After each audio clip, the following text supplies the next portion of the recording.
Welcome back friends. In previous videos we have seen what is latency. So in today's video we are going to see why it is very important to have any application low latency. Low latency. So basically we are making application for for what reason?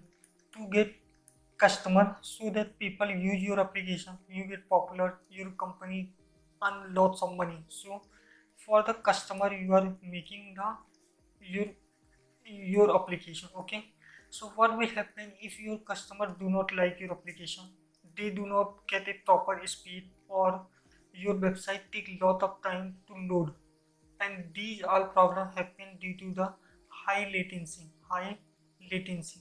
Imagine you are going for any website like e-commerce website like e-commerce website. Okay, and it take 2 minutes to load this first page. So will you wait for 2 minutes or you go to any other e-commerce website? Definitely you go to any other e-commerce website. Why? Because your experience is bad, and it is happening because of high high latency.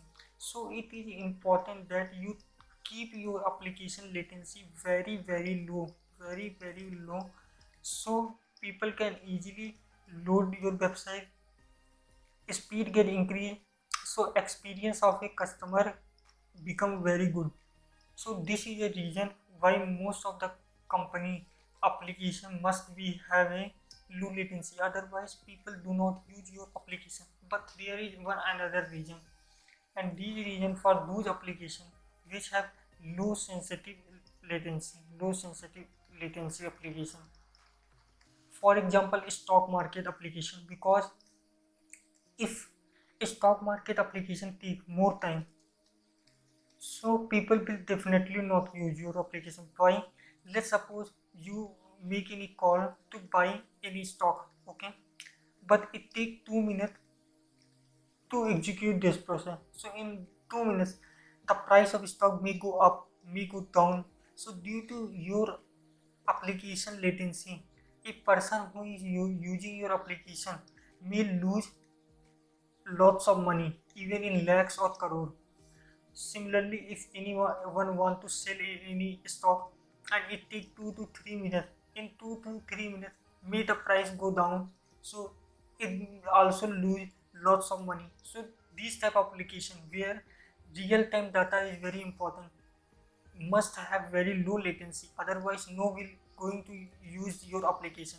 For example, games nowadays games is uh, totally online. So if if you wanted to kill any person in the game, kill any person, or if you wanted to kill any person in the game, or wanted to gunshot anything, so in these cases what will happen? If latency is very high, so what will happen? Your action will happen 2 to 3 minute delay. In 2 to 3 minute delays you may lose the game. So this is the reason nobody going to play your game. So these are the reason you have to keep your latency very low. So now the question arises, how will you keep your latency low? Factors why latency is high must be taken care, and how you can make your application low latency. So main reason why latency is high is because of network delay. So how will you improve your network delay? The first way is increasing or improving your network bandwidth. If you increase or improve your network bandwidth, your latency will improve. Second is with the help of CDN means content delivery network. What does it mean? Suppose you are user here. Okay, your server is here. So when you send any request, it goes here and it come here. So it take lot of time. But what will happen if there is a here some static content, just like caching is present here? So if user wanted anything, it go here and come here, and it take less time. So with the help of CDN, some static content get loaded very fast, and with the help of CDN your latency become very low. So be with these two things, you can easily improve your latency and make your application better experience or in better way. So I hope you understand the topic importance of latency, the factor which is important, that is called network delay, and how you can improve it with the help of improving network bandwidth or uses of CDN. In the next video we are going to see some numerical questions related to latency. Till then, goodbye.